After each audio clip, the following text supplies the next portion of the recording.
Bonjour à toutes et à tous, ici c'est Céline pour apprendre le dessin en douceur. Alors aujourd'hui je vais te dévoiler mon troisième dessin pour le défi 30 jours pour apprendre l'esquisse. Mais avant ça, si vous découvrez la chaîne, n'oubliez pas de vous abonner et d'enclencher la cloche pour ne pas rater les prochaines vidéos. Alors je vais vous expliquer le troisième dessin que j'ai choisi. Donc je suis partie sur le modèle d'un petit toutou. Alors en amont, j'ai bien regardé au loin mon modèle.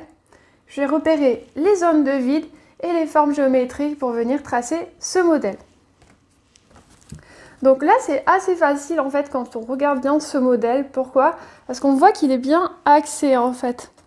Donc au niveau de la feuille, on a le vide tout autour et en bas. Donc on sait qu'on va venir à peu près le placer au centre en fait, dans l'axe du centre. Donc en fait, en amont, j'ai repéré là, ici, parce qu'en fait on dirait qu'il est monté sur un petit meuble en fait. Donc j'ai venu tracer le petit repère.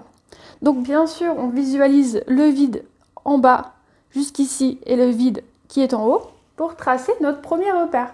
Une fois que ce premier repère est tracé, on va venir faire une sorte de rond ici. Donc pour ce rond, surtout on regarde bien la zone de vide en haut, la zone de vide sur les côtés. Donc une fois que j'ai fait mon premier rond, je peux venir m'amuser à faire ces petites pattes des deux côtés. Ensuite, je suis venue tracer ces petites oreilles. J'ai regardé mon modèle au loin et j'ai regardé si justement c'était bien ajusté.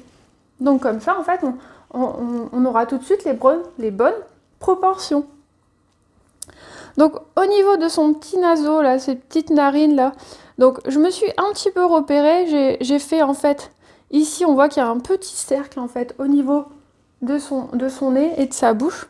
Donc je suis venue tracer un petit cercle en repérant bien les zones de vide, ici et ici.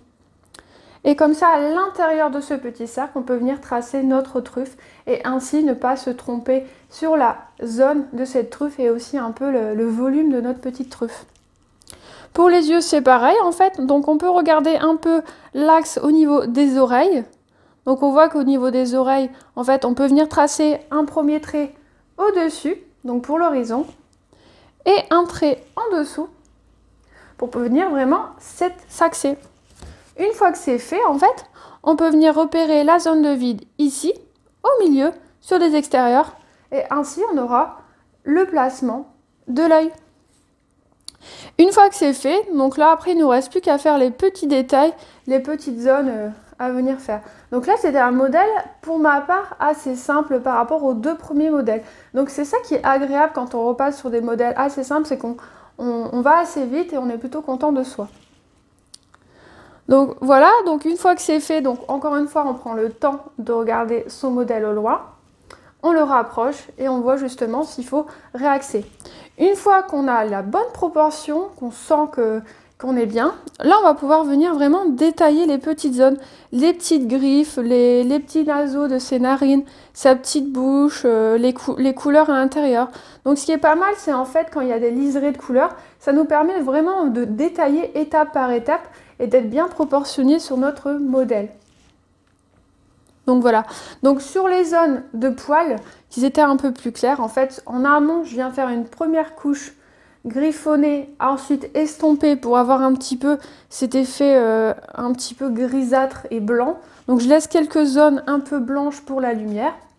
Et ensuite, au niveau des poils un peu plus clairs, je viens retracer poil par poil avec mon crayon. C'est facultatif parce que le défi 30 jours, c'est pour apprendre à esquisser et pas spécialement à venir travailler l'intérieur. Mais moi, je le fais de mon côté. Donc après, à vous de voir si vous avez envie d'aller plus loin dans ce défi. Donc au niveau des petits poils, donc là, j'ai tracé des poils fins. Sur les zones un peu plus foncées, donc là, je viens appuyer un peu plus, je viens tracer mes poils noirs. Donc j'estompe et par-dessus, je viens refaire des poils noirs. Et j'ai fait la même chose pour les oreilles. Si jamais vous voyez que votre portrait est un peu trop foncé, qu'il vous manque des zones, en fait, vous pouvez tout simplement venir regommer et retracer par-dessus. Donc c'est pour ça qu'il faut absolument, au début, ne pas trop appuyer sur son portrait. Voilà. Donc là, c'est mon modèle du jour. Donc vous de votre côté, je vous invite à aller sur mon article de blog qui est un peu plus détaillé, je mets un peu plus de précision, donc vous aurez vraiment tous les détails. Si vous avez aimé la vidéo, je vous invite à mettre un petit pouce bleu, à la partager sur vos réseaux sociaux. Si vous êtes nouveau sur la chaîne, je propose un guide gratuit qui vous permet de connaître le matériel de base pour débuter le pastel sec, ainsi qu'un cours d'1 heure pour mettre le tout en pratique. Alors je vous dis à demain pour la suite du défi et bon dessin!